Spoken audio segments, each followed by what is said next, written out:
Welcome to Atlanta, the capital of the state of Georgia. This is the Golden Dome and the Georgia State Convocation Center on a beautiful Saturday afternoon. We are inside the Georgia State Convocation Center for 7A basketball semifinals. It is Cherokee against Norcross. The powerhouse returns. The upstarts come digging for a win. Who will make it to Macon at the end of this next week? We will find out in moments. I'm Daniel Searle, along with Alex Magruder. Welcome to the NFHS Network. We will be bringing you live action of this game. Let's take a look at our starters today for both of these teams. And as the bouncing Norcross Blue Devils get ready, a quick look in the background of the Cherokee crew, shooting lights out all season long, are ready to go. And we're looking over to our crew for our starting lineup graphics.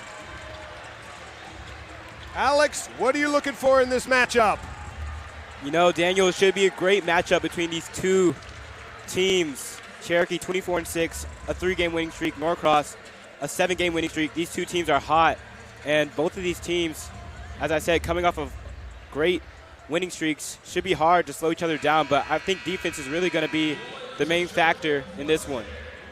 All right, we'd like to thank our staff at the Convocation Center who has helped us with all these great camera angles. This is the WCAT and Chestatee High School crews of students, both on the mic, behind the cameras, and doing your production. So thanks for bearing with us as we come through. You have the starting lineup for the Cherokee Warriors. That's number 0, Aston Hart, the 6'5 senior. Number 1, Cameron Pope, 6'2 senior.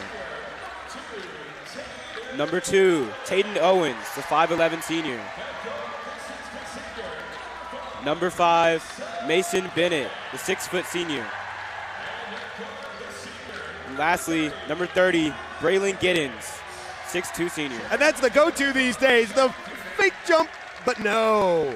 On the other side, and let's see if we've got our little camera behind the backboard, the Norcross Blue Devils. Starting 5 for Jesse McMillan's team, Alex. Number 0, Bilal Abdul-Rahman, the 5'10 senior. Number 2, Lamarion Jordan, the 6'6 senior. Next up, number 3, Meyer Panoam, the 6'4 senior.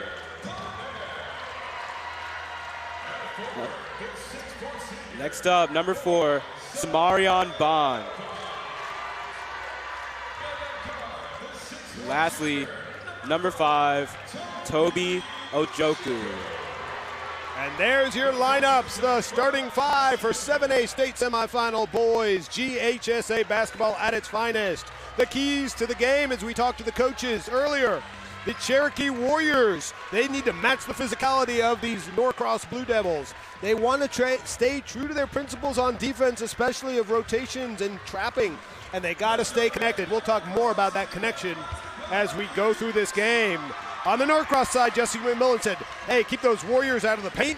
We got to contest and contain every shooter because they can fill it up, and they got to finish every defensive possession with a board. The lights go bright. The ball about to tip, and we're off with the Cherokee Warriors hunting it down. That is number 1, Pope, Cameron Pope, the senior. Take a look here. It's a very short lineup. They play 6, maximum 7 guys. They execute very well, and that connection happens on the court.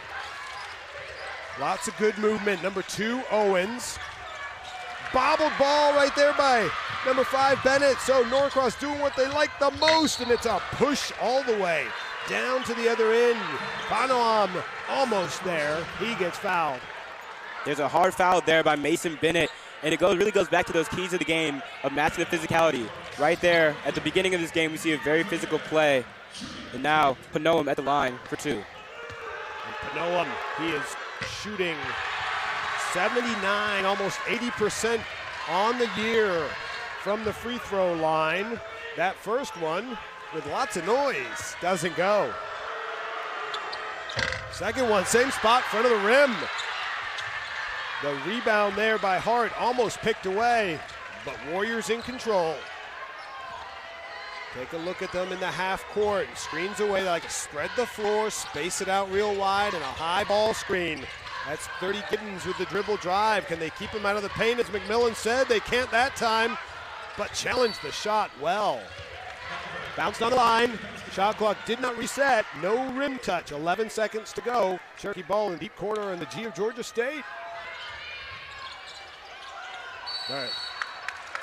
Quick 5 seconds there. I'll say quick because it felt like 5 quick ones from here, but the referee on the baseline counted each one of those out. So turnover on the Warriors. Still no points on the board, Alex, in this semifinal. That's right, and it's really due to both these teams playing very aggressive defense and moving all over the court. Norcross, nice little dribble, handoff, and kick. Abdul Rahman doesn't go. He's a transfer from W.D. Mohammed. But the board and the drive was for the Blue Devils. Well defended inside. Cherokee. They probe and they push, and then don't have it. They'll pull it out. How about that? The 3-ball from Destin Hart. Coach Freeman talked about how Hart has stretched out his game, and if they sag, he's going to hit those. That looked good. Foot was on the line, so it counts for 2. Look at the D, the push. There goes Pope. Easy at the rim with the left. Cherokee Warriors and their home crowd will call it that. Fired up. The 3-ball missed there by Joku, but the action underneath doesn't stop. And a very surprising miss there from Ojoku, shooting nearly 40% from 3 on the season. That's a crazy number there at the high school level, being able to do that. It's a second team foul on Cherokee. Ojoku at the line. He gets that one without touching anything but the bottom of the net. 63% from the line. Didn't show there that there was a little hesitation. Nice bucket. Now 4-2. Cherokee leads by 2 in these early minutes. We're just 2 minutes in for this first 7A state semifinal. Nice little dribble handoff action. Probing and driving. Can they find a seam on this Norcross defense? That was literally trying to cut through and find the seam. Nothing doing. Number 2, Owens, keeps working. Gets to the rim with the scoopage. Doesn't go. Norcross off to the races. The push by Ojoku. The wing 3. Rims out to Jordan. Mari Jordan missed that, but inside. Battling for the boards. The whistle will go against number 4. To Marion Bond. Sub for the Cherokee crew. Coming into the ball game, number 24, Lawrence Sanford, a 6'3 sophomore. Very athletic, high volume scorer for them in short minutes. And that sent Bennett, Mason Bennett, the senior, went to the bench. There's Sanford with the elbow cut. The drive that gets tipped, but the backside board. Look at Hart go to work. The board in the bucket, and the Warriors lead by 4. Nice shot by Hart there, converting on a second chance opportunity. Love these jab and goes by the Norcross Blue Devils. How about Ojoku doing work up high, sky high buckets. 6-4. Pope with that long step. No trouble, he didn't move his pivot foot. Good action there. Oh, at the rim, number 30, Giddens, Braylon Giddens. How does he do that? Knifing and slicing and off the glass. Giddens rising up, absorbing the contact and finishing through it. Excellent finish by Giddens. Great job by Jordan hanging on to that ball. That time the drive is number 5. Ojoku, rim unkind. And the Warriors pushing. They push, then they're slow in control. Look at that one-handed pass to the corner. The lefty Giddens for 3. Credit Sanford for finding him there in the corner. Whistle goes here, gets number 2 for the Warriors, Owens. Third team foul on Cherokee. And that will send him to the bench and bring Bennett back. A screen and a push, no whistle. The 3-ball by number 2 doesn't go. Jordan missing that one, not finding his range yet today. Look at Pope, surrounded. That's the connection Coach Lear was talking about. Look at the ball going side to side, player to player, and then inside. What a little step through, lefty release by Hart. Big bucket. 13-4. Norcross a little shell-shocked early here. Definitely, Cherokee has come out strong. But no hesitation. Panov going to the rim. Gets fouled, doesn't get the bucket. And the foul on Hart. Here's Panome at the line on the season, shooting nearly 80% from free throws.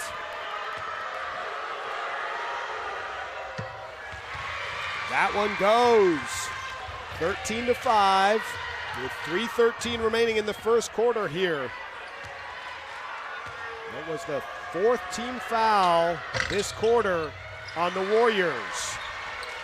A reminder for everybody that at the 6th foul will be 1-1 in the quarter.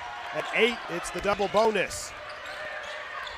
It's Coach Jesse McMillan directing his defense there from the sideline in the white polo, and it seems to have worked. And there's the push. Defense leads to offense for the Blue Devils. 2 for Jordan, and the lead now down to 5 for the Warriors. Great transition offense from the Blue Devils with an easy finish for Lamarion Jordan.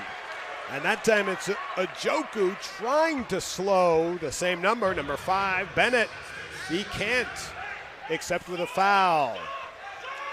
2nd team foul on the Blue Devils. And now for the Warriors, Tayden Owens checking in for Mason Bennett, who has 2 fouls still in the first quarter.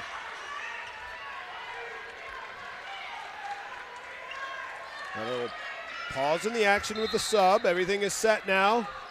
Norcross matched up man-to-man. Shot clock was reset there on the foul. The drive, the kick, the 3 no good by Sanford, and the push and kick this time by Norcross, and called offensive, no bucket. The official under the basket, calling that on number 2, Jordan.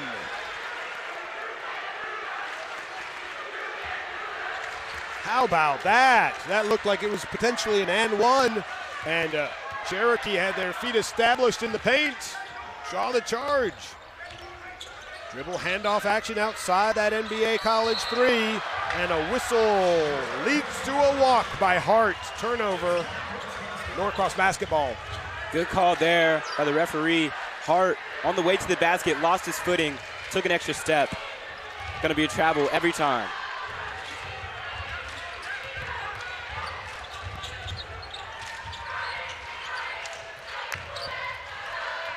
Little UCLA action and pop there by Abdul Rahman. Oh, and that one drops. Jordan from deep. 10-13, under 2 minutes. But the action doesn't stop. That's a Megan soccer. That's a between the legs that could have been assist in basketball. How about it? Love the action here. Look ahead. And he found him. Oh, but Abdul Rahman cannot finish. The scrappy Warriors come up with the board, and they're on the break. Referees are consistent. That is going to be a charge. Drawn just above that little college charge circle by Bond. Firmly had his 2 feet in place. And we have a timeout on the floor. 13-10, up and down action with 1:33 left in the first. Let's take a look at this Cherokee Warriors crew. They are coached by only 2nd-year coach Joe Veman. He's in the middle of that huddle there. He was from Augusta. His wife, though, had graduated from Cherokee, and he was assistant for many years at Eastside, then Sequoia, and now his second year at Cherokee. Now we're looking at the Norcross huddle led by Jesse McMillan. He has only coached at Norcross, 7 years as an assistant and all the rest for the head coaching position. He was with Eddie Martin back in the day. His overall record is 374-90, and we get to see both huddles back and forth. Our camera work and directors working hard to try to pick one of the shots for you. But we had talked about Jesse McMillan. How about that record of 374-90, the Norcross head coach? We are at the Georgia State Convocation Center, the Panther in the middle of the floor, watching Warriors and Blue Devils go at it. You can see the big fancy scoreboard, 13-10 with 133. Norcross basketball.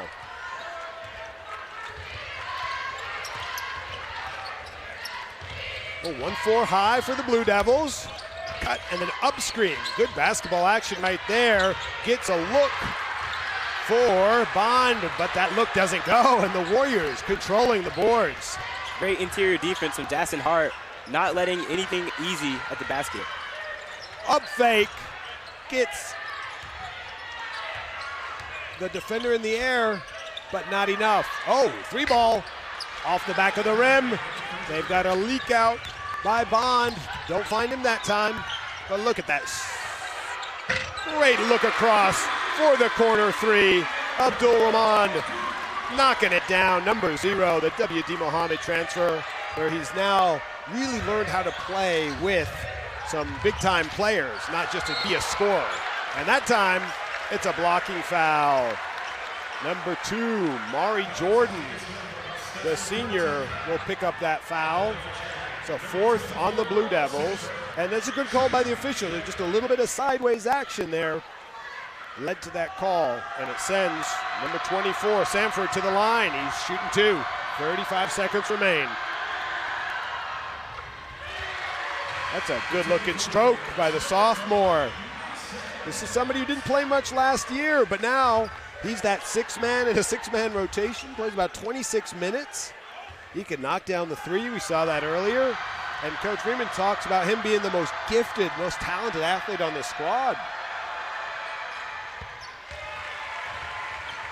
2 for 2 on that trip to the line, and a 2-point lead for the Warriors. Shot clock and game clock lined up, or maybe a 0.4 seconds off. Norcross to the paint. How about that? Njoku rejected. 20 seconds. The Warriors under control. They'll hold for 1 shot. As the clock ticks, it's now under 10. Look at Bennett probing, and he's picked. Njoku got time, the handoff, and the attempt at the Bond dunk. No good because he got fouled. Bond will go to the line to shoot 2 with 1 second remaining in this first quarter. Bond rising up, almost creating a highlight play to end this first quarter, but he gets fouled. Now at the line with a chance to tie the game going into the second quarter. How about that? You wonder. Spectacular play, love it, but maybe you lay it in, get an and 1 as the clock expires. This time Bond misses the first of his 2 free throws. 63 and a bit % from the line on the season is Bond. Between free throws, Mari Jordan goes to the bench, and in comes A.J. Watkins, 6'2" junior. They don't want Jordan picking up a cheap foul here with 1 second left. 1 second on the clock. A heave that doesn't touch rim brings us to the end of the first quarter. This is GHSA 7A basketball. Norcross against Cherokee on the NFHS network. We're going to take a break. We'll be back with second quarter action in moments.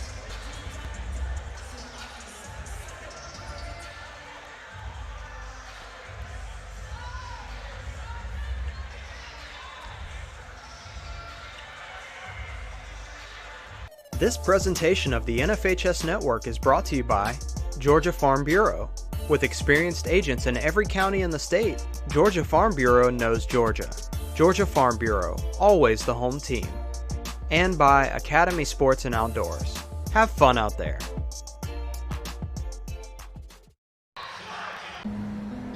It's that time of year again. Time to embrace our community. Time for individual preparation to pay off and collective performance to reach new heights. So we join together and work to strengthen our bonds. Because it takes a community to achieve greatness. Georgia Farm Bureau Insurance, always the home team. We're back at the Georgia State University Convocation Center. The second quarter, Norcross, Cherokee underway. It's a 1-point game, and it now could be a 2-point game after that. Three goes from the corner. A happy spot for the Blue Devils, who now lead 17-15. Nice shot from Panome, a 40% three-point shooter, and he shows it there. And slicing, we love that word, all the way to the rim goes number 30, Giddens. He's shown that ability to both explode, deal with contact, and finish at the basket. Nice touch. Now he's picking off the ball on the sideline. His tiptoe action unable to stay in bounds, but he's got some quick reactions and a quick little grin there. You see him smiling and grinning at us, camera 5 with a good shot.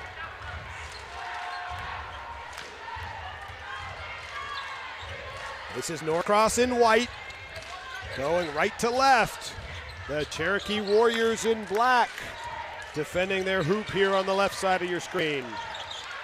Defending their hoop and defending right up in the grill of Panome. Shot clock down to 12 and batted out of bounds. The referees will discuss. It went, I believe, off Zero Abdul-Rahman's knee there as it was swatted out of bounds by Sanford. Good defensive possession there by Cherokee. Exactly, that's the right call made there by the refs, as that one came off of Abdul-Rahman's leg out of bounds. There's Sanford. Passing it up top to Owens, and there's that movement coming off the little down screen action. Number 1, Pope. Probin spinning, rimming, and got blocked, but that is Owens with a follow. If you draw the help, hey, wait, don't pause. We're up and down rapidly. Both of these teams do a good job of pushing hard, fast, and if they don't have it, they'll settle and try to find a better shot. You can tell why they're in the Final Four. Good basketball teams, well coached, with Jesse McMillan, the beard there on the top of your screen, and only second-year coach Riemann on the Cherokee sideline. Here comes the push by the Blue Devils, and a blocking foul called. And he counted the basket. There was a little extra step there, but number 1, Pope, will pick up that foul. A little bit of a bump there as the Euro action was starting to happen by Abdul-Rahman. Yeah, I'm honestly surprised the ref gave him the continuation there, but nevertheless, that's going to be Abdul-Rahman at the line for 2. This is a player with a completely different role this year, and he's embraced it according to Coach McMillan. There, last couple years at W.D. Muhammad, he was the highest scorer. He was putting up 20-plus points a game, 1,000 points in his career, and now he's a point guard leader. And that's the Norcross huddle as they're circled around head coach Jesse McMillan. Score is 20-19. The Blue Devils in the lead after that three-point play. Just off your screen, you see the coach of the Cherokee Warriors having a one-on-one conversation with the official just at the top right there. And my guess is he's wondering about these foul calls because the Warriors had 5 in the first quarter. They got 1 now. Mason Bennett, number 5, has got 3 fouls. And as that conversation comes to a close, basically the reason they called that timeout, we'll see if that affects the officiating at all. That's right, and Mason Bennett with 3 fouls, as he said, he's a starter, a very important player. So it's going to be interesting how the coach manages his playing time. Well, one thing he talked about in our conversation is he trusts these guys. They're seniors, they're veterans, they know how to play with fouls, so they let them keep coming. And that time, it is an incredible move, spin and hang by Sanford. And Norcross almost had him corralled, but they swung down. Number 4, Bond, picks up that foul, and Sanford will shoot 2 free throws. More free throws for the Warriors.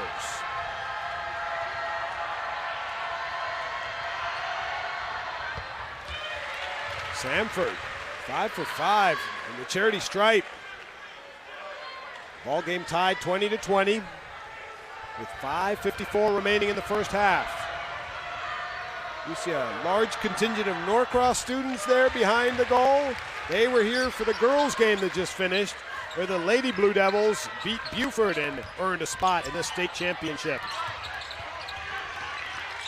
Here come the little dribble drive, a little weave action. The ball bobbled. He stepped on the half-court line.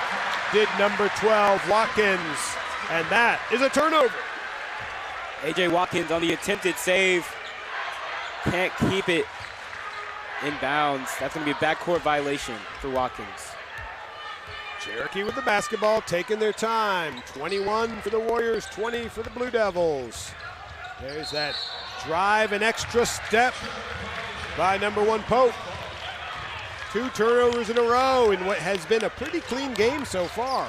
That's right. We've seen, as you said, both these teams turning the ball over a little bit, but that's all due to the aggressive defense as both these teams are playing. They know that a chance for a spot in the championship is on the line, and they're playing hard. Playing hard, playing together, staying connected. This is Norcross. Little weaves, a little boomerang action. Nice flare that leads to a lefty dribble drive, hang off the glass. My goodness, Panem making it happen. Acrobatic finish there by Panoam, going up, down, all around and finishing. And acrobatic right back at you, says Giddens. The ball stays with the Warriors until the Norcross save by Abdul Rahman behind the back goes off Sanford. Shot clock resets, 4:37 left in the half. Norcross basketball, 1-point lead for the Blue Devils. And I don't know if Abdul Rahman meant to do that, but it worked out in Norcross's favor. And that's a hard situation there for Sanford. Maybe he can grab that, but it's coming zinging at his kneecaps. Not much he can do to control it. Great help, D, but guess what? Panem does not care. He spins away, finds the backboard, gets another 2, acrobatically nonetheless. Blocking foul called on Sanford's drive. Second team foul on the Blue Devils. That foul goes against Watkins, picking up his second quickly.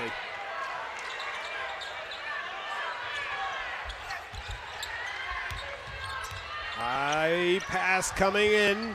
Warriors settled in. Look at this kid. Oh my, Lawrence Sanford with another dagger. Tying it up at 24 from deep. And Sanford just taking advantage of the space that the Blue Devils were giving him, nailing that through nothing but net. Look at the hustle. Diving on the ground goes Hart. Jump ball called. Possession. Oh, wait, freeze that. Not possession. Believe that was a foul called on the Blue Devils. Look at the Cherokee crowd. Great shot there as you saw Hart. That whole Cherokee County community has been out in mass, in droves, all season long, and especially throughout the playoffs. They had a tough one at Carrollton in the quarterfinals. We're down late in the game and stayed focused and were able to win that in the end. Look at Sanford running hard off the baseline, a half second late on that touch. Called over and back. It might have been a Norcross touch there, but no complaints. Blue Devil basketball. Right, and there, just a miscommunication between Owens and Sanford. Owens didn't think Sanford was cutting, but he did, and led to the turnover. Timeout called on the Norcross, on the Cherokee side. That is the second one called by the Warriors. You are watching live coverage of the GHSA basketball semifinals on the NFHS Network. NFHSnetwork.com/GHSA is your destination for the most comprehensive coverage of Georgia high school playoff action. Make sure you stay tuned to all of our streams. We're bringing you semifinals in every single classification. We will continue to bring you 7A semis for the rest of this evening. Girls are up at 6, and then at 8 p.m., it will be Wheeler and Grayson vying for the second spot in the boys' final. 3:30 remaining in the first half, 24-24. An up and down game where the scoring has slowed a little bit, but the basketball action has not. Great up screen, down screen. Oh, and a feed inside. Intended for Jordan, goes just over his fingertips. And Jordan sealing that whole possession, trying to get it inside with the size advantage over Giddens, but couldn't get it. Warriors probing and checking and dribble handoffing. Those shot fakes, pass fakes, and deep shots have served the Warriors well. Look at that. The board by Norcross was attacked by Sanford, quite literally going for the ball above the head, batted it loose, came away with it, and that will be the fourth foul on Norcross. Possession now goes to Cherokee. And take a look at this convocation center, the beautiful windows looking out onto the state capitol, packed in.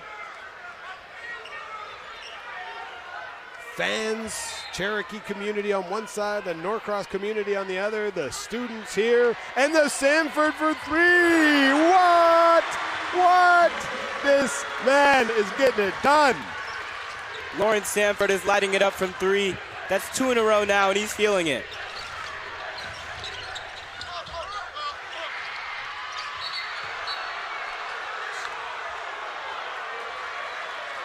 Now a foul.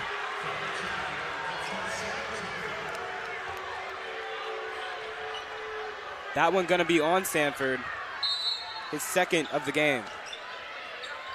Inbounds underneath for the Blue Devils.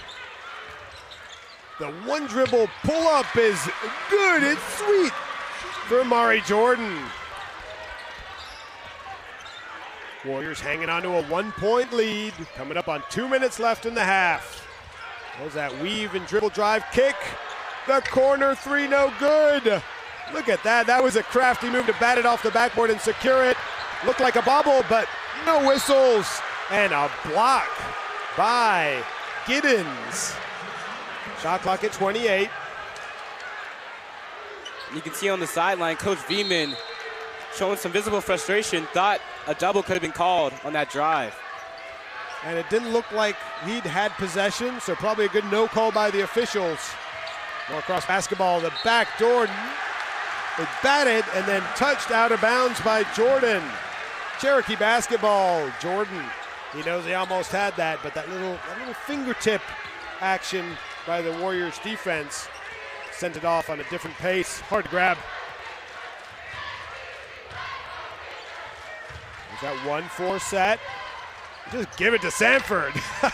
He's got the little shake and pull up. No good that time.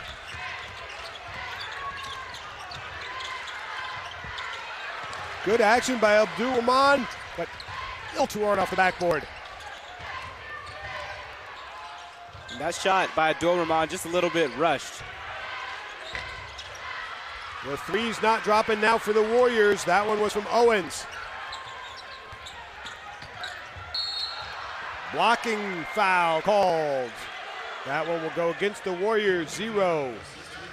Gaston Hart, the 6'5" senior. Hart right there is all-region honorable mention this year in Region 5, 7A. And its coach says he's kind of the unsung hero for this team. Wasn't a key for them last year, but he's really stepped in, gotten it done physically with his hustle, and as we saw early in this game, he's stepping out and shooting it from range too. Really a massive contributor for the Cherokee Warriors. There he is, Hart. So it'll be Norcross basketball underneath. They're kind of cleaning up, wiping down.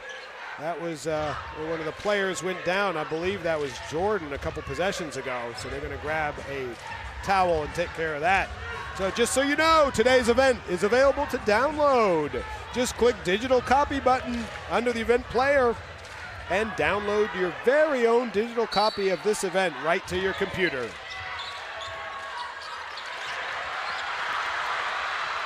Look at Sanford fly and get blocked, but the follow by Pope still no good. Jump ball called. The tie-up was Jordan and Hart. That's Pope, who had that second follow-up attempt that didn't go, but both teams know it's all on the line here, right? Most definitely, but what a block by Samarion Bond, skying up and sending that one careening off the black backboard.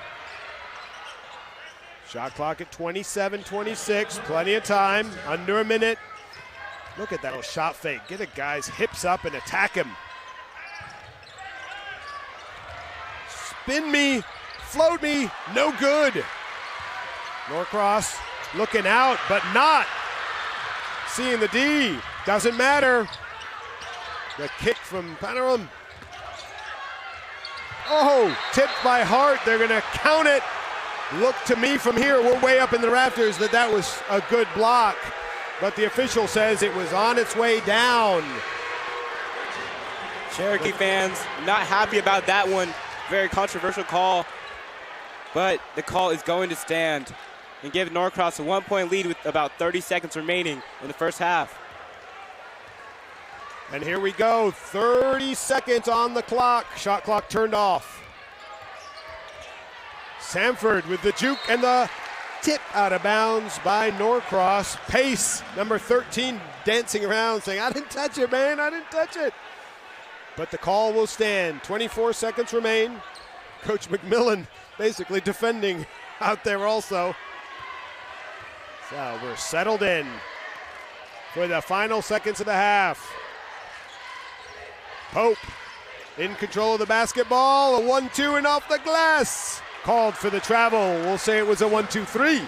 Indeed. And that's not the first time we've seen Pope travel.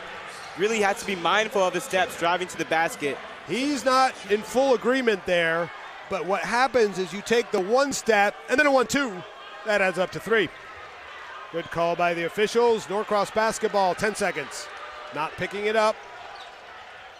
Yep, and Pope comes to make him pick up. High ball screen. And the handoff caught in the corner.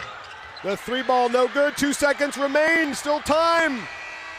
Would have been good if it goes, but it didn't. And that brings us to the end of the first half. What an exciting semifinal action already. The boys of the Cherokee Warriors against the boys of the Norcross Blue Devils. It is 28 for Norcross, 27 for Cherokee. I'm Daniel Searle along with Alex Magruder. We will join you a little bit later in halftime with some first half analysis, some stats, and a special interview. Right now, we'll take a break on the NFHS Network.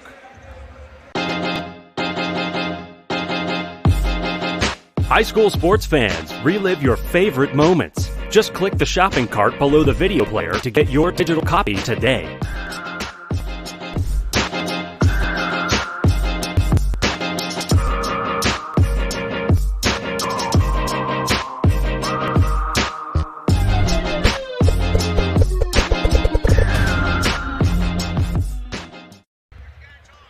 Our mission has always been to support Georgia farmers.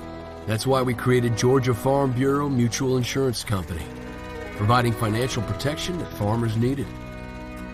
While this remains the same today, we've grown to protect all Georgians through home, auto, and life insurance. From the very beginning and into the future, we stand for every Georgia community. We are our Farm Bureau.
Welcome back to the Georgia State University Convocation Center. I'm Daniel Searle, no longer with Alex Magruder. It's halftime of the 7A Boys State Semifinal.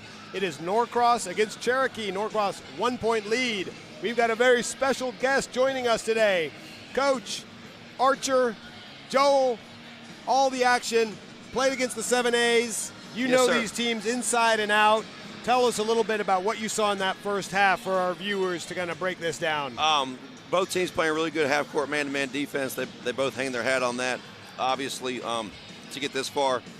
Officials really letting them play, bang, real physical, a lot of grabbing, a lot of holding. A little push-off action. We kind of like the way we play. Right. So both teams are probably pretty similar, used to that type of physicality. It'd be interesting to see what the officials allow in the second half. I know both coaches were kind of bickering back and forth with the officials. So that's kind of be the game within the game. I thought Jesse McMillan did a good job of controlling Amari's foul trouble. He had 2 fouls there, so kind of got through the half. Right, into one the first possession quarter. game with his best guy only having 2 fouls, which is key, especially with both teams having such short benches. Right, and they both play 6-7 guys, no more than that. How tough is that at the 7A level and when you play this intense? Oh, definitely tough. Kids are in shape this time of year, A lot of people say the old adage is, they can rest when they graduate. Really good high-level basketball. I'm really impressed with both teams defensively and the conditioning like you're talking about. You talked about the officials. Maybe we'll watch it and see if they change the second half a little bit. But what are you expecting in the second half, and what does one team or the other have to do to pull ahead? I thought Cherokee does a really good job spacing the floor.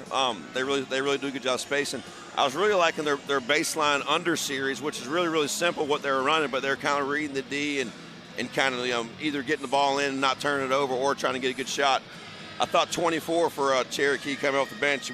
Sanford, really good player. Incredible. What grade is he in? Just a sophomore. Wow, yeah. But Coach says he's the most athletic guy with the biggest upside. Yeah, definitely. They did a good job of making shots and just kind of playing off each other through that contact. So they do a really good job both sides of the ball. So interested to see the adjustments Coach McMillan makes here, trying to get guys downhill, if you would, because he's definitely got some matchups. But Cherokee's team defense is really, really good. So it's going to be fun to see how they respond. And I think the big thing down the stretch here is going to be defense and offensive rebounding. Whoever can kind of create some more second shots on the offensive glass. And second shots are going to be a key. Okay. Yes, sir. Yes, sir. Tell us about your team and your season. Archer, you guys were right there with a very strong record. Yep. And a chance to push through in the playoffs.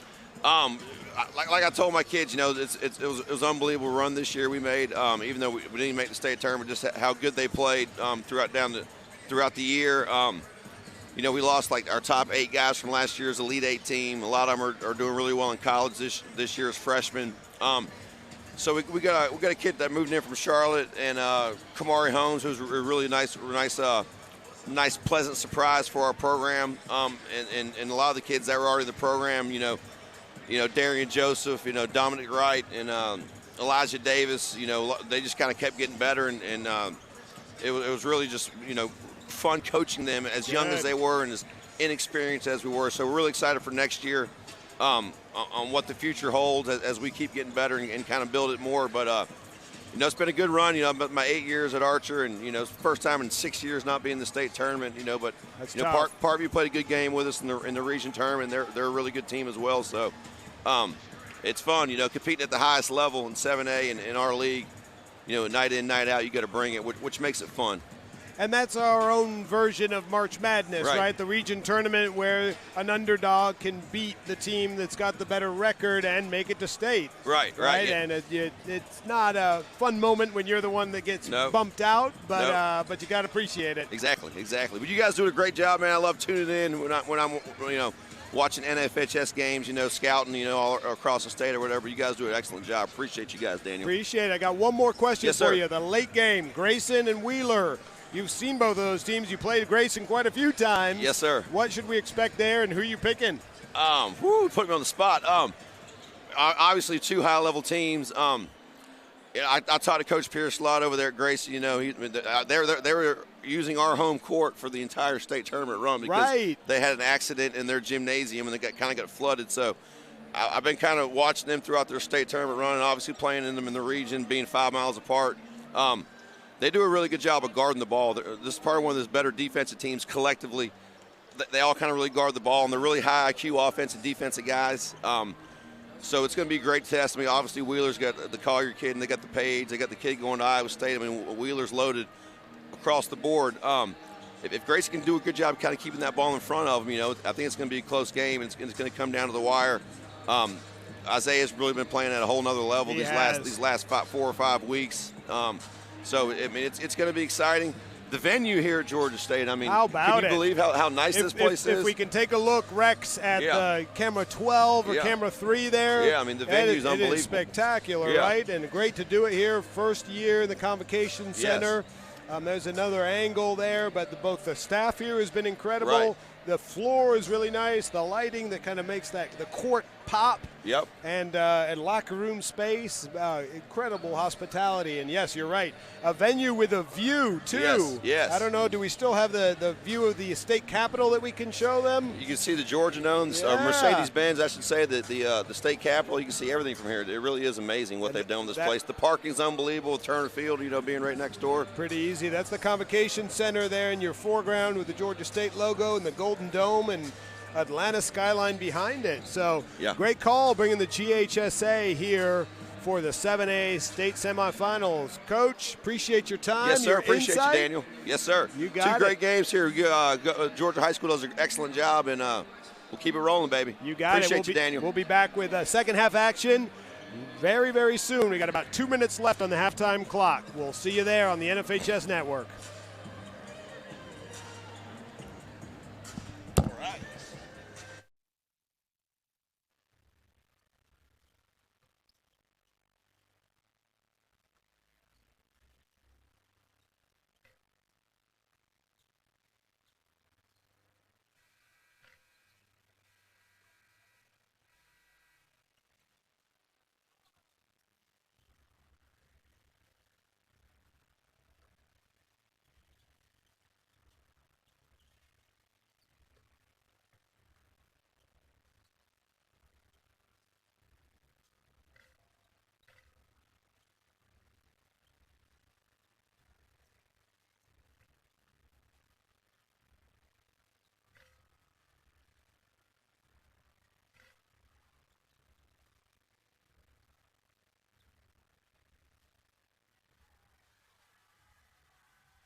Going into the second half of this one, should have another great half of action.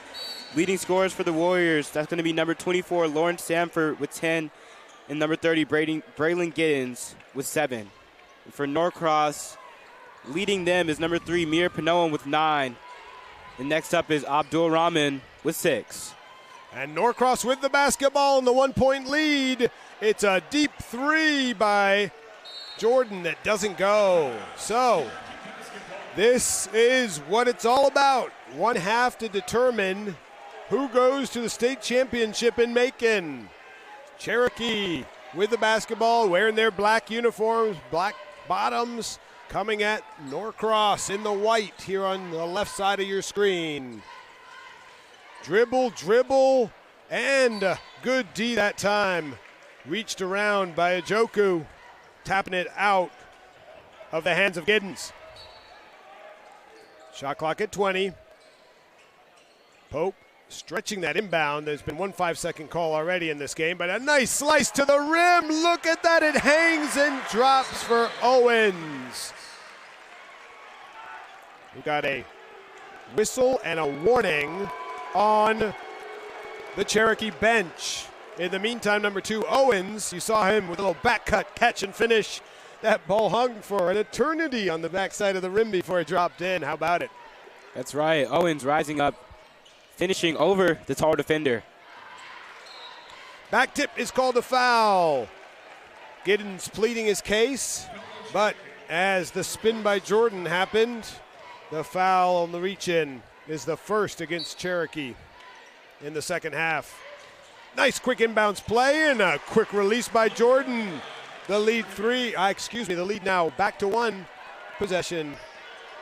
Nice shot from Jordan there, picking up from where he left off. Has 8 now in the game. High ball screen action as the dribble happens. Look at it, hang in the air by Giddens, and the lefty finish drives the Cherokee crowd nuts. And we have a technical against the Cherokee bench right now. Coach had just been warned, and Coach Riemann is going a little crazy there. He's being ushered back to the bench by his coaches. There we see the Cherokee bench. So that means there'll be 2 free throws and possession for Norcross. Cherokee leading by 1 on that last bucket. There had just been a warning against the bench. And right now, Coach Riemann is still standing. We'll see if they make him sit per the rule. And now the officials at the scorers table double checking if their rotation is right. The shot did not go for Jordan, the first free throw. His second of the technicals drops. Tie ball game.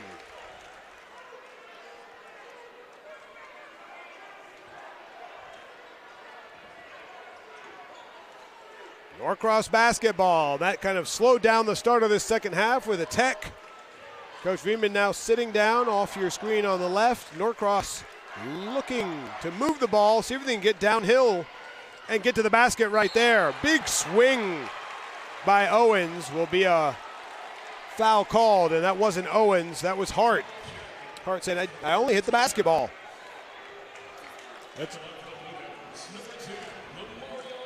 And regardless of if you get only the basketball there, when you swing and bring that arm down, they will call the foul 95% of the times.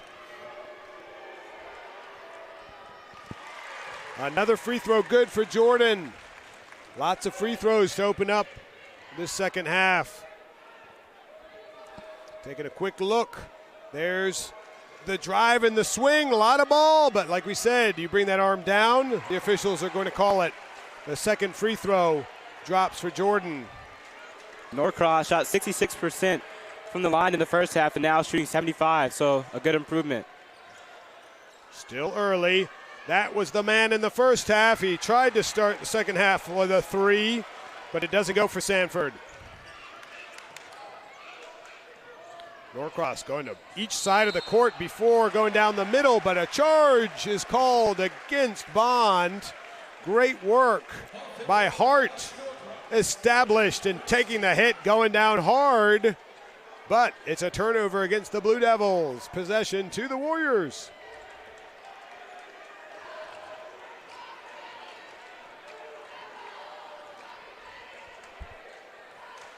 Patience on offense. If there's nothing there to push it, they're going to move, look for the opening, and look at Sanford almost getting his own offensive rebound there. Instead, it goes to Ajoku, who pushes and handoff. That's a favorite right now on the Secondary break, little handoff action that leads to the drive and kick. A whistle out on the 3 will send Jordan to the line to shoot 3. Once again, early in the second half, we see Norcross at the line, getting lots of free throw attempts in this one. 4th team foul already against Cherokee with 5:31 remaining in the quarter. And a reminder to everybody that the 6th team foul is the 1-and-1. Those technicals on the bench adding up also.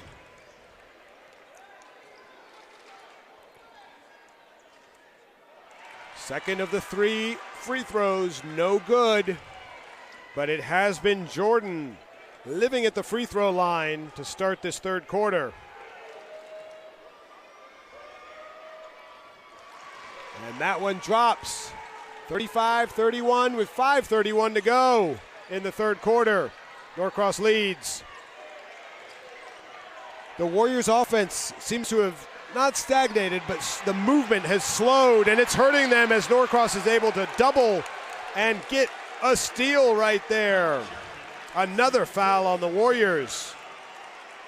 There's Toby Ajoku getting that steal there, very fired up. Timeout, Cherokee. That is Coach Veman seeing something both with the officiating and with his team. Maybe that offensive stagnation that we've talked about, gonna get them straight.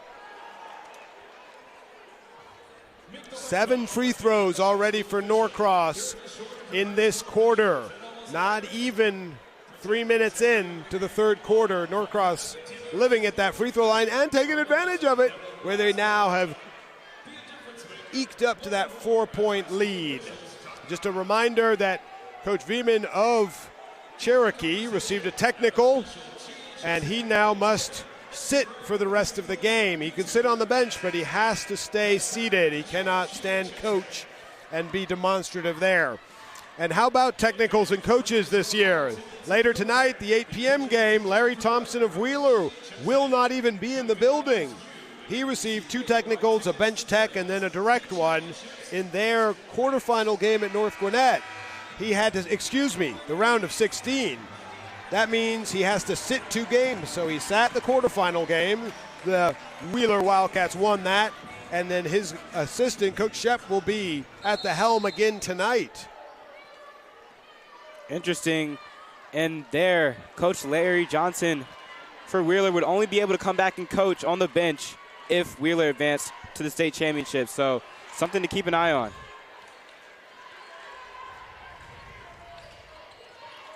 Nice deep post up there by Bond. Didn't get the ball, but drew a lot of attention that allowed an open 3 by Abdul Rahman. Batted away. Look at the defensive effort by Daston Hart, the 6'5 senior. He seems to be everywhere in this game, taking charges, picking up rebounds, and they're mixing it up to get the steal. That's right. Daston Hart this year named a Region 5 7A All-Region Team Honorable Mention. His coach said that last year he wasn't really a key factor, but this year an unsung hero, and we're seeing it early in this one. The kick for 3, no good by Pope. And here come the Blue Devils. Look at that action. Under the rim goes Panam, but no good. Offensive board off by Bond, and this one is secured finally by Owens. Coach Joel from Archer was talking at halftime about the physicality of the game. Are they going to let them keep being this physical? Looks like in the paint they are, but out in the open, not so much. It definitely looks like that. We saw on that last possession, Samarian Bond just fighting in the trenches for those offensive rebounds, and they still didn't call foul. 8 fouls already. Not even 4 minutes into this quarter, though, indicates that the officials are blowing the whistle a little bit more. This time on the drive. Did you think Braylon Giddens was going to go up for a dunk there? My goodness. Did not get that close to it, but the foul is called, and Giddens will shoot 2. The bigger news on that, it was the 4th foul on number 2, Mari Jordan, the leading big man for Norcross. Jordan, the leading scorer for the Warriors, as Giddens nails the first of two. Very important to keep an eye on for the rest of this game, going into the end of the third and into the fourth. Giddens, all defensive team this year in Region 5, 7A. He is, as coach said, probably the best defender on this team with that long wingspan, and we've seen the sneaky bounce that he has right there as he elevated to almost dunk it. How about it? Crucial player for these guys that only go 6 deep. Foul trouble starting to catch up with him. Oh! Ojoku for 3. Ojoku nailing that 3, just extending Norcross's lead to 6. There's the baseline drive again. It seems like every play we're calling Giddens' name for the Warriors here on the offensive end. Look at him go baseline. Look at him hang with that sneaky bounce and finish with the left as the ball rolls in. Takes the contact and one. And Giddens is known as a great defender, but in this one, we've seen him on the offensive end. Giddens with 11 in this one, with a chance to convert and complete the N1 play. Shooting that free throw right in front of the Cherokee student crowd. They're fired up. And now it's a 3-point game with 3:45 to go. Oh, good basketball with the diving Bond, unable to finish. Push, push, push comes Sanford, and then they will settle. The high ball screen slip action brings a 3-point shooter open. Out of bounds, off of Norcross, says the official underneath. The Cherokee crowd loves it, and now Pope set to inbound. 3:25 remain. Shot clock at 23. High ball screen, they were unable to play that through. Great D by Ojoku, good hands. 2 hands on the driver. That's going to be a good whistle by the officials. 6th team foul, if my numbers are correct, on Norcross. Nope.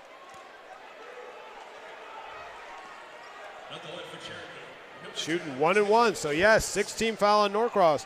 And at first it was a little unbalanced. 5 to Cherokee, 1 to Norcross. It's now 6-5 on the foul count. The officials don't like you calling those foul counts out, though. That was the 3rd on Ojoku. The 1 and 1 front end, no good for Owens.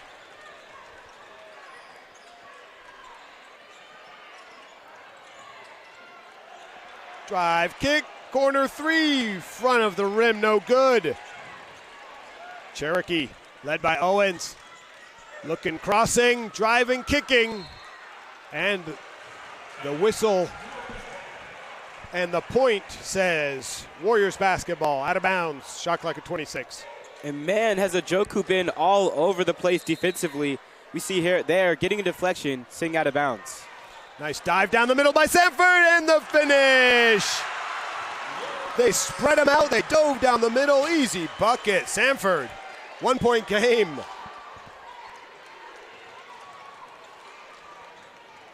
Cherokee into a zone. A 1-2-2, 3-2 with Pope dropping, but the baseline drive is open. What a block by Giddens, who pushes. He's chased, but he kicks. Pope, the 1-2, got called for a travel in the first half on that one. Got away with it that time. Push ahead by the Blue Devils. What a hop and finish by Bond. He's fouled. He'll shoot some free throws after that great control move on the break. That's right. What a great move by Bond.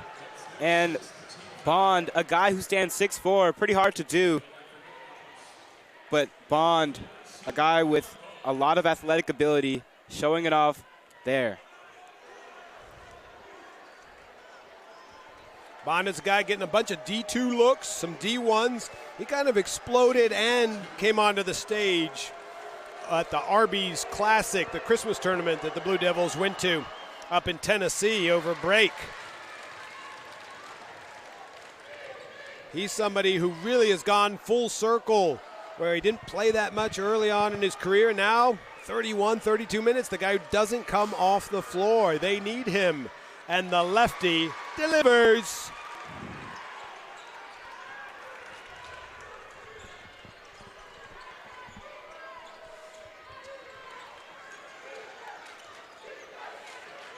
Working inside with a little turnaround. Hart, no good.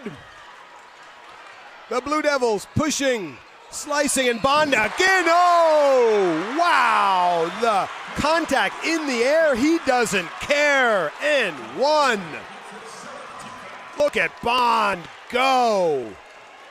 A man's play right there. Catching on the break. Getting to the rim. Clocked by Pope. I don't care. And he knocks down the free throw just before the graphic. So now Norcross edging ahead. 6-point lead for the Blue Devils. And another whistle. This one will go against number 12, Arrington Watkins. A.J. Watkins reaching in. There you see Watkins' teammates telling him not to reach in, but keep those arms spread to avoid the foul call. It's going to be the third on Watkins.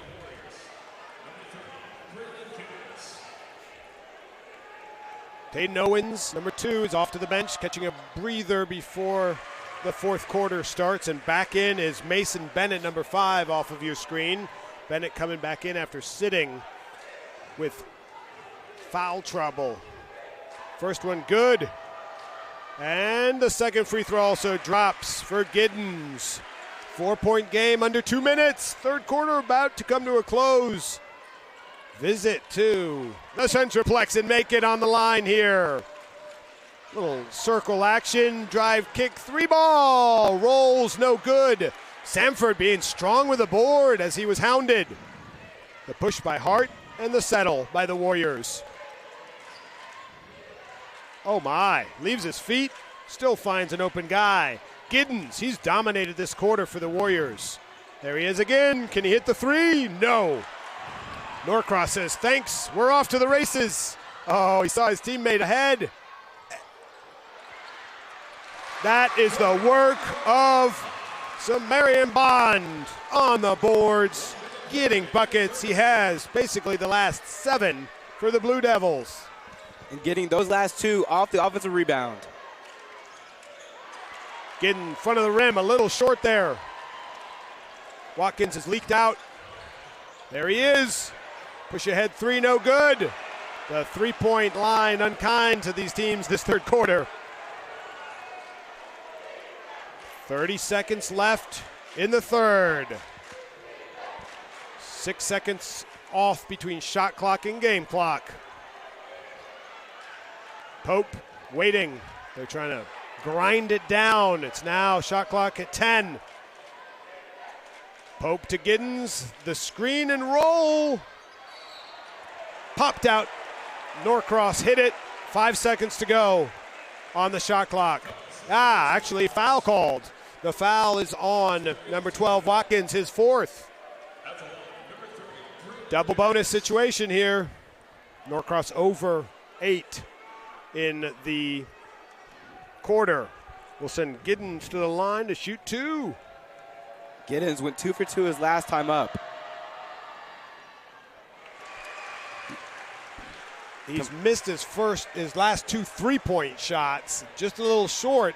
That one hit the front of the rim and crawled in. Late in this game, very few subs. Those legs start to tire. He dipped a little deeper that time and got the swish. Good recognition there by Giddens on what his body was doing. 3 seconds. The drive, the float, and the buzzer brings us to the end of the third. It's a 4-point game. The fourth quarter is imminent. We will be right back on the NFHS network for fourth quarter state semifinals.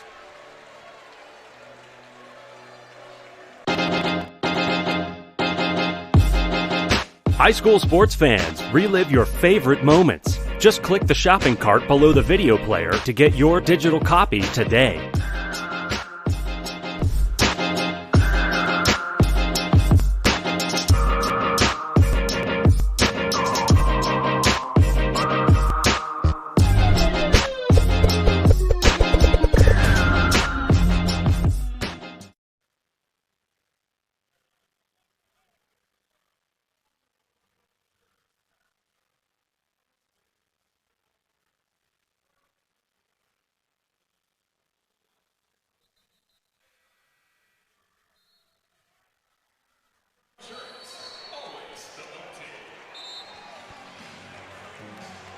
Welcome back to the Georgia State Convocation Center and the fourth quarter between Norcross and Cherokee.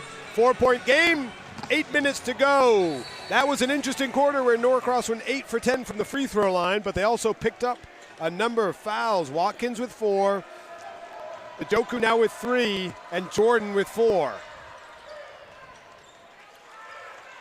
Pope! Ooh, what the contortion in the air right there from Mr. Cameron Pope. He got it to go. Bond, he had an incredible third quarter, but he can't cap it off with that 3. But he's ready for the next one. Norcross doing a great job finding shooters in the deep corner. If they close out hard, they have the dribble drive. It's the Pope man again with the first 4 of the quarter to tie it up. The Cherokee Warriors faithful, loving Cameron Pope getting it done, who claps it up. How about this little momentum pickup where the Warriors, you hear them in the background, fans on their feet. Norcross crowd responding. Shot clock down to 12. Blue Devils being patient, maybe too patient. Abdul Rahman with a find in the corner. No good. Great box out by the Warriors. Pope again securing it. There's Pope really revitalizing this Cherokee faithful crowd, getting them on their feet. The energy's high in the building. A lot on the line. They've been trying that high ball screen. It hasn't worked, but the corner 3 does. What about Dayton Owens? He got his minute-and-a-half break at the end of the third. He made it work with a deep 3.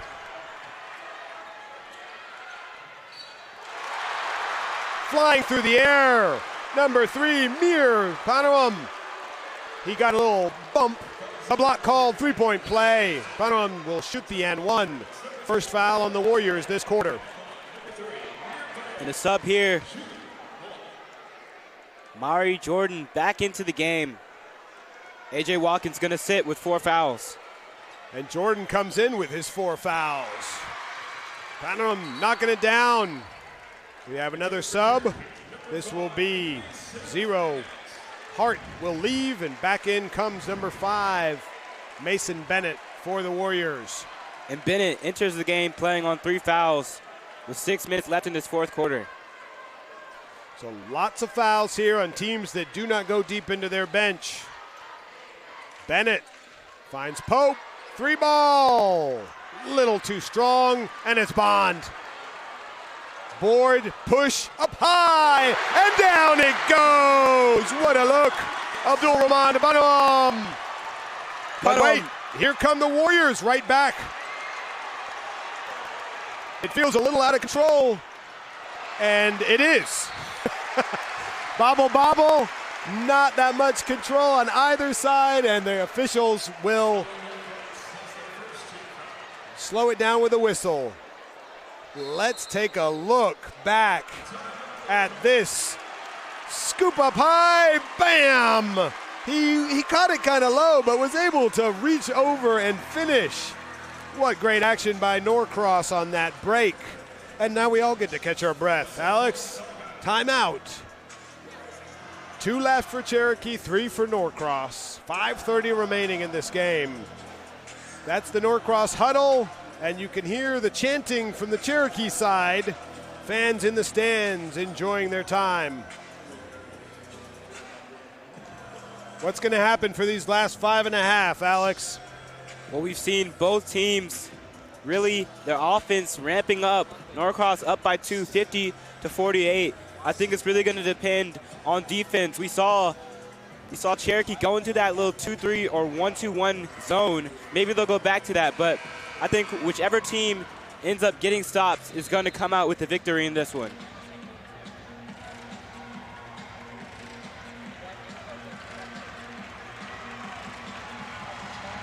All right. So our crew here at Georgia State recognizing the energy is high, is pumping up the music too. Cherokee crowd, they are hyped, they are proud. The community has been supporting just like the Norcross student body, for this whole playoff run, and they hope to make one more run to Macon. 2-point game, 5.5 to go. Warriors with the ball. There's that little UCLA cut off the top. Oh, and Bennett trying to go against Jordan, maybe to pull that foul. Jordan defends, but the follow-up is good, and 50-50 with 5 to go. Oh, my. Nice follow-up by Sanford there. He's up to 14 in the game. Sanford has been that X factor for the Warriors. Bond was open for a second down low, and that's Jordan. His fifth is going to be an offensive charge called. Bennett slides in. Jordan lifts his jersey, number 2 from Norcross. Will have to leave the game. Pope is fired up.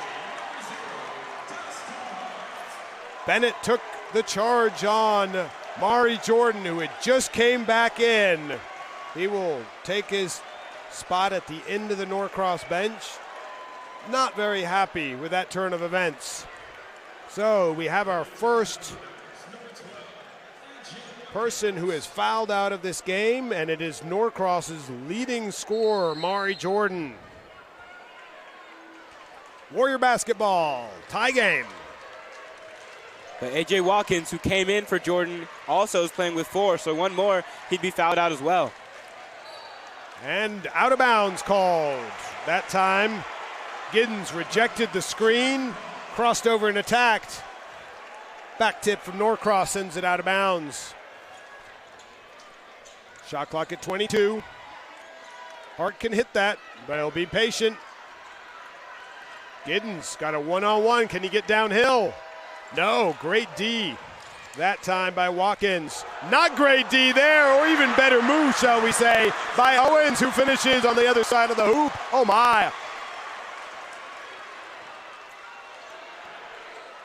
Such a great move by Njoku, unable to finish with the 2 at the end, but he stopped on a dime and pivoted.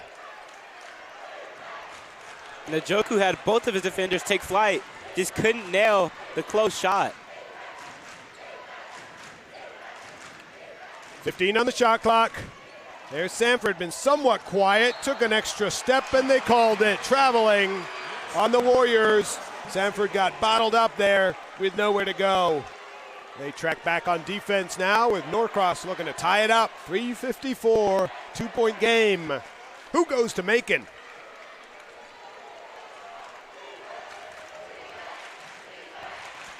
Norcross patient with their offense. The 3 ball deep by number 3, no good. Bonham had the dunk on the alley-oop action. He can also knock down that deep 3. Doesn't go. Coach Lehman calling for that ball screen up high. Ball screen to handoff, and they skip and swing. Hart says, not this time. Warriors winding it down, 10 seconds on the shot clock. And there's the high ball screen rejected. High off the glass, no good. It's going to be an over the back on Hart as he came crashing in on the offensive boards. Second team foul on Cherokee this quarter. Good call there by the refs. Pretty obvious that Hart went over the back. He's going to take a seat. And coming back into the game is Bennett. Now timeout is called. A break from the action.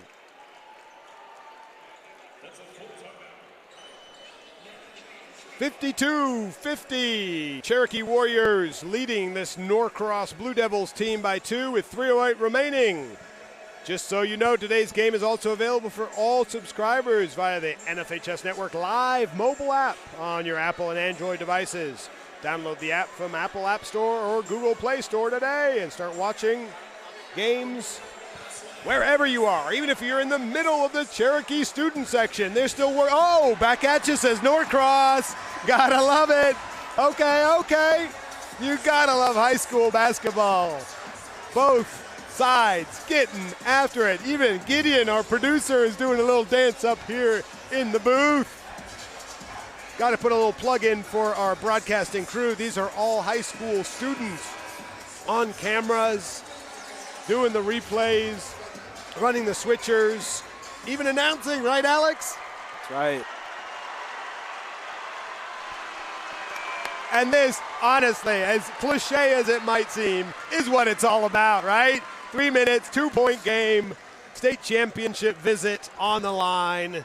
These two teams who have been playing their tails off for the last almost 6 months are coming down to the last few possessions. Norcross needs to tie it up or take the lead with a 3. Good call there, looking for Bond down low. He had been very effective at the end of the third. They're posting him against Bennett. Can't find him. Good D on the perimeter. So Bond steps out. 3 ball, no good. The tip on the board, and it's Bennett who grabs it. Coming up on 2.5. 2-point lead, Cherokee. Sanford going to slow down the pace here, maybe choose some clock. Look at this, and Hart is out right now. Bennett tries to drive against Bond. There's a whistle, and it is going to go against Bennett, who reached towards Bond there after he lost the basketball. There's number 5, Mason Bennett, the 6-foot senior. He didn't play much with some foul trouble, but he was an all-region honorable mention in Region 5-7A. Very vocal leader.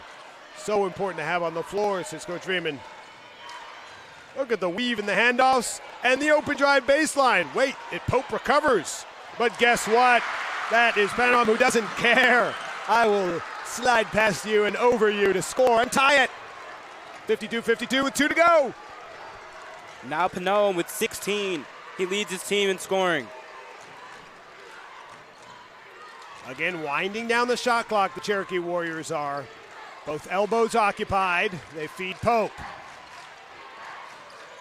Sanford pulling high, though. Scoop with the right, falling away by Pope. Draws a foul. He will go to the line to shoot 2. That foul, I believe, was on number 4, Bond. So the clock stops. There's 1:38 remaining in the game. Pope goes to the line. Pope averaging about 12 points a game for the Warriors this season. Front of the rim is the first one. No good.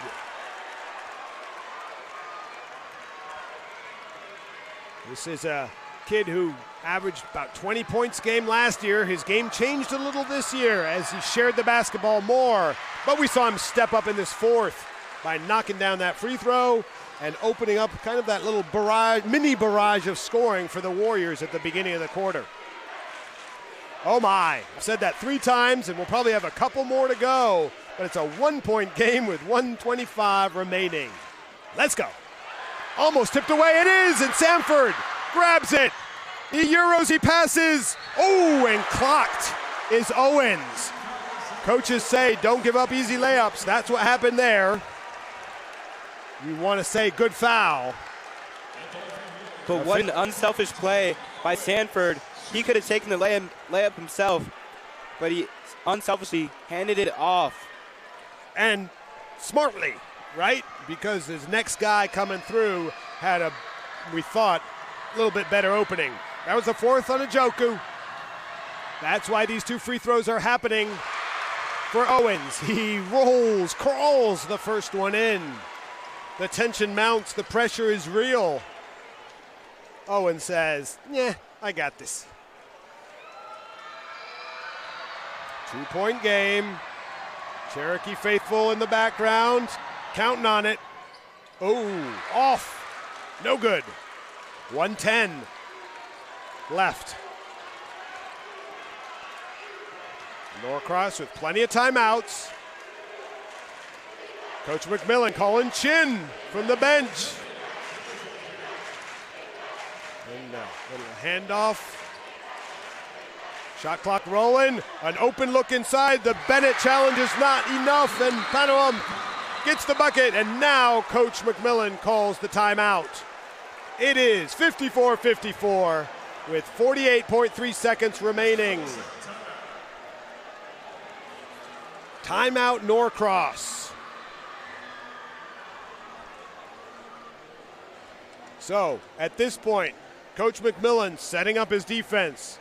Coach Joel at halftime was telling us about both of these teams pride themselves on man-to-man defense. Here's one example of it, the little scoop back, and look, no easy buckets, right? That's one of the replays we've got from you there, but an example of no easy buckets here when everything is on the line. You can guess these Warriors with a full shot clock haven't run that many set plays. They've relied on that high pick and roll, driving kicks. Will they have a little baseline runner this time? Keep an eye on it. Norcross, does Coach McMillan switch up his defense, or are they going to trap early? Are they going to be steady and strong? And like he said was the key to the game, secure the possession. That means a board at the end of the defensive stop. Everybody's matched up. Little baseline screen on the far side for Giddens. Shot clock 15. There goes Giddens. One-on-one skip. It's Bennett. Corner. Three. No good. 25 seconds. Norcross basketball. And a foul immediately there by Cherokee. And that was a smart foul by Samford. If he gets that ball on a steal, there they are. They have another possession. Otherwise, they have fouls to give. That's only the fourth on the Warriors. So, 24 seconds. 54-54. Are you ready?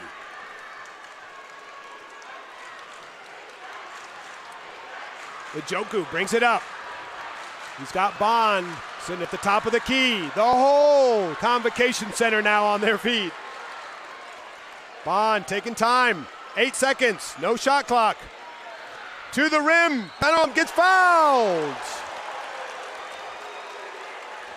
That's the fifth foul on the Warriors, and it was not a shooting foul. So 4.6 seconds. It is the fifth foul on Mason Bennett.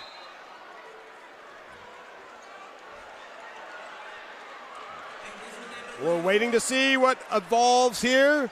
It looks like number 22, Nate Speaks, is going to enter the game for the Warriors with 4.6 seconds.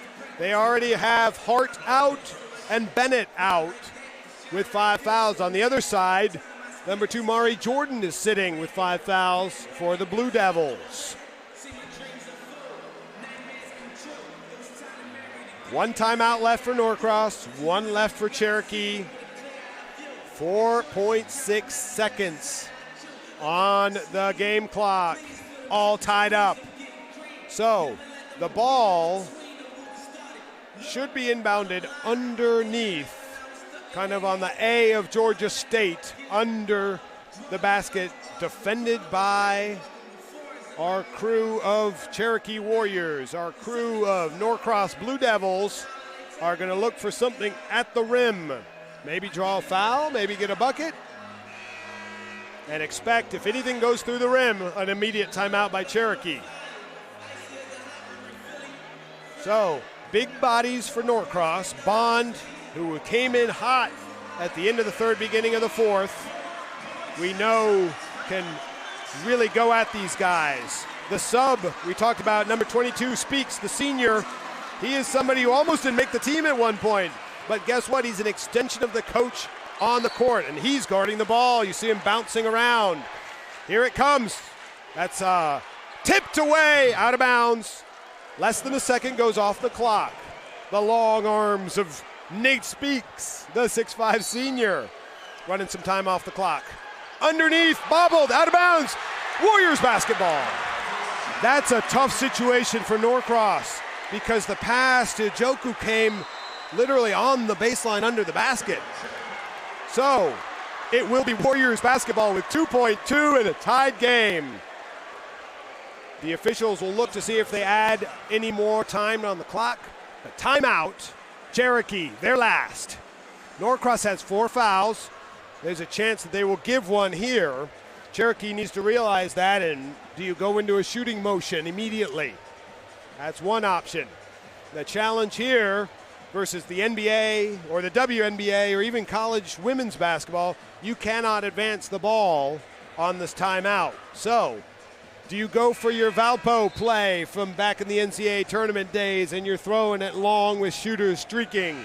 Do you go Christian Leitner at the free throw line? Those are two of those memorable, very few seconds left, full court kind of plays that stick in people's brains. Or do you just play for overtime? Probably not if you're the Warriors. Why? Two of your best players have fouled out and are not available. Ball comes in. It's Giddens over half court. Good if it goes. It doesn't. Overtime at the Convocation Center. Wow. So both teams with, we'll call it a look. Norcross unable to convert under the basket with about 3.5 seconds. Cherokee with the half-court heave that doesn't go. We're still 54-54, Alex. Extra basketball. Gotta love it. This one brewing to have a great ending between Cherokee, the number 8 team in 7A, and Norcross, the number 4 team in 7A. These two have battled all the way through 4 quarters of basketball, and now ready for a 4-minute overtime period to send. High school sports fans, relive your favorite moments. Just click the shopping cart below the video player to get your digital copy today.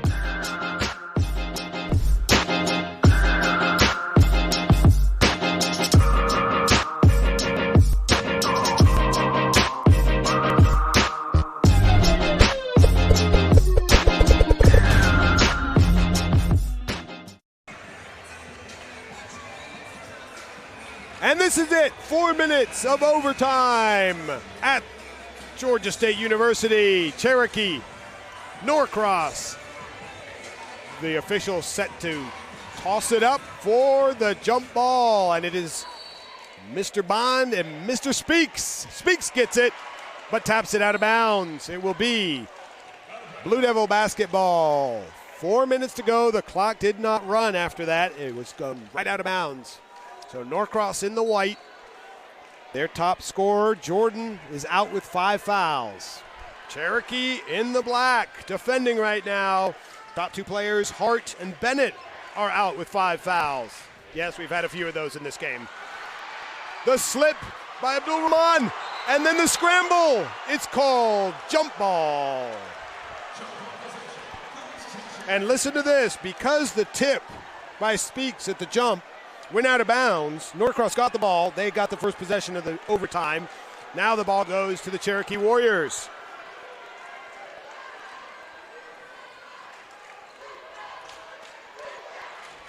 The back door by Sanford not there, but Giddens fills the void, drives in that draft space, lays it in with his left, his favorite. And the Warriors up 2. Giddens now up to 18 on the game, having himself a night. Warriors packing it in nice and tight.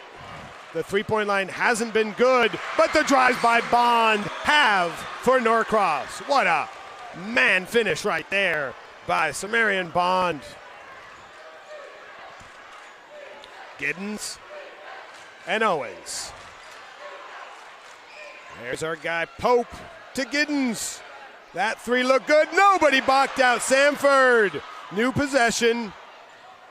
And they settle down. Well, Pope doesn't. He goes to the rim and gets 2. Excellent decision there by Pope. And that right hand, left side throws defenders off. He's able to craftily, and pretty high up, get the ball to the rim. It's right back to Bond. And 1. Yes. Give us the growl and the pump. Look at this guy taking over the game offensively for the Blue Devils, going right at Speaks, who had no chance of slowing him down. And that's the difference. Daston Hart, the 6'4 senior, has been matching up with Bond all game long until he got fouled out, and Bond has been taking advantage of it. It's an and 1 that goes. Norcross leads by 1, 2:25 remaining. Yes, yes, yes. Beautiful bonus basketball. They give the space on the baseline that it's opened up for Giddens, but the shot doesn't go. Speaks almost came up with that board, but Norcross in possession of the ball and in possession of a 1-point lead. And a nice save by Abdul Rahman, saving a possession there.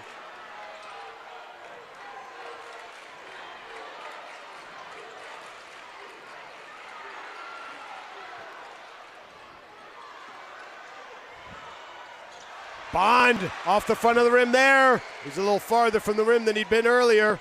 So Warriors with 1:35 left. Setting it up, and they've been going from that wing one-on-one. And jump ball called. Wow, how about Ajoku with 4 fouls going up and wrapping up that basketball. Wasn't sure. First they thought they weren't going to call anything. And then he held on to the ball, and they called a jump ball. Good call by the officials.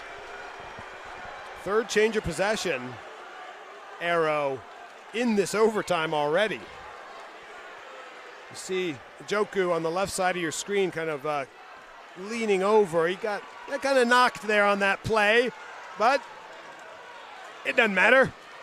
You got a game to win. 120. Now it's Norcross being patient. Look for Bond against Speaks. Setting those little high screens, and there's the up screen for him. Speaks pushed Bond out farther. Shot clock at 10.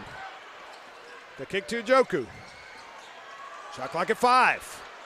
The Rahman to the rim, no good. The board, it's an offensive one for Norcross, but no. The finish doesn't go. Norcross still leads by 1. Watkins almost had that. Timeout, Cherokee. We froze for a second right there as the stretch splits happened and a whistle happened at the same time. Wait, was that a travel? No. Timeout. Coach Freeman on the Cherokee side. They're last. So here's your quick game reset. Overtime. Norcross 59, Cherokee 58. 6 fouls on Cherokee. So anything that they commit will be 1-1. 4 fouls on Norcross. So they have a foul to give or 2. Timeouts for Norcross, still 2. We'll see how this shakes out, but I can tell you, Alex, basketball at its finest. Intensity, the huddles right now. What are they doing on defense? They're guarding straight up, and they may give that foul. 26 seconds left on this shot clock. But knowing how Norcross has been these last few possessions, they're going to do their best to hold their ground and close that possession. Meanwhile, the Warriors, they've been putting the ball in Giddens' hands almost every single time. And he's been delivering, although he missed that little scoop around moments ago. I say, watch out for Sanford. He'll be in quotes. He's been a little quiet for the last few minutes. That's number 24, the sophomore over on the Panther head right now. Keep an eye out for him with 26 seconds on the shot clock here. Watch and enjoy.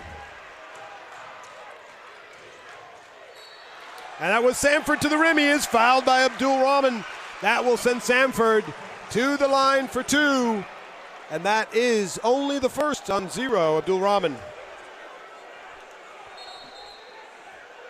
And wait, the whistle now says not a shooting foul, and it's not 1-1 either. So, possession underneath. They got to reset the shot clock to 25. 39.5 on the game clock. Warrior basketball underneath. Box set. Speaks trying to come through. And now he receives. That is Owens. There's that one-on-one downhill. 2 hands on the driver. And that's going to be the 5th on the Joku. Also the 6th on the Blue Devils. So both teams in the bonus here in overtime, the first one. At the line is Tayden Owens.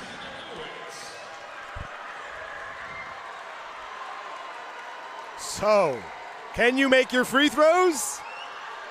Good things happen in close games. 16 fouls on both sides.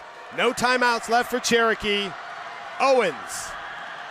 Big time free throws. Got it. Tie game. Huge first free throw there from Owens. Tying the game with about 30 seconds left in overtime. Game clock at 32.5. Owens, his second shot. Only speaks on the offensive side for the Warriors. Bucket. Norcross, 30 seconds, no shot clock. Down one. Bond on the baseline. Travel. Not time to celebrate yet for the Warriors. 19.5 seconds, up one. Timeout, Norcross. Warriors are fired up. Good call by the officials. Why did Bond travel? Well, the Warriors, their key to the game was to stay true to their defensive principles, and they sure did there. Help side rotated over, stepped outside of the paint. Bond had to freeze up so as not to charge. He traveled instead. How about that turn of events? But let's talk about Owens. Make free throws. Good things happen coming out of that. Rotate on defense. Cherokees put themselves in good position. But guess what? These Blue Devils, yes, that focus on Bond's eyes. They are ready. They don't care about those Cherokee fans in the distance. They are set up in a full court pressing situation to try and take the ball from these Warriors, who now return to the court. A 1-2-2 full court press. Long release, ball comes in, quickly fouled. So Owens, who just hit two, will go to the line to shoot 1 and 1. And you saw briefly Coach Jesse McMillan saying, we weren't trying to foul there. We were trying to guard him and get a trap. Coach McMillan may not be that happy, but what it does do is extend the time and the possession. So 18.4, still a 1-point game. This is 1 and 1. Make free throws. Good things happen.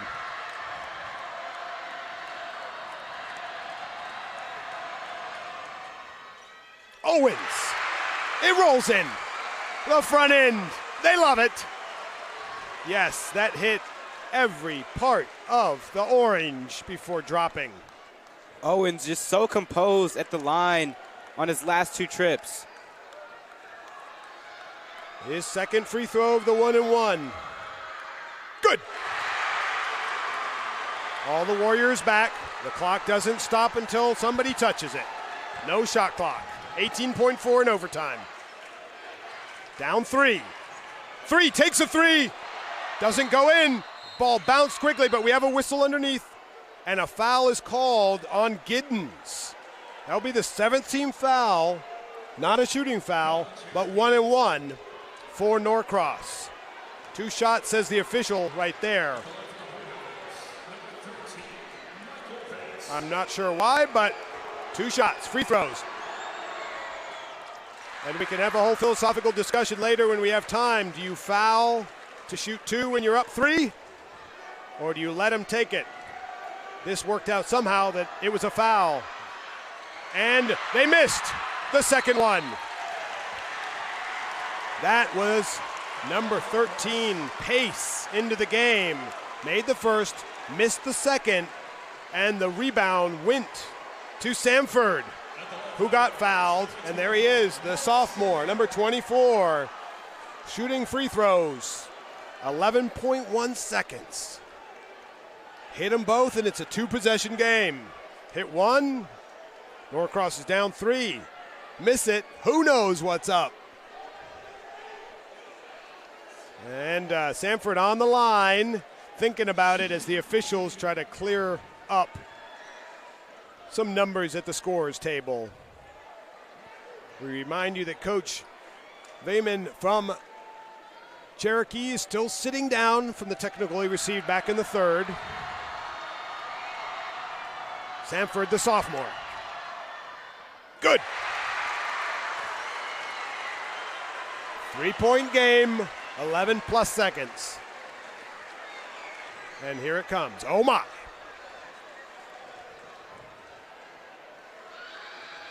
Norcross with a timeout still. They can score quick and call it. Second one, no good. And the ball batted, and it is Sanford who grabs it. And now it's back out of the hands of Owens into Norcross. Abdul-Rahman heaves it. Oh! Cherokee wins. Cherokee wins.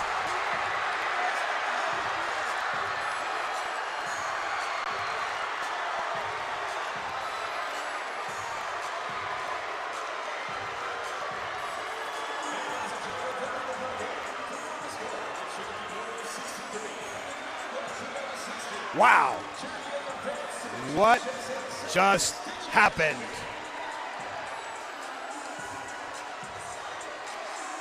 Norcross,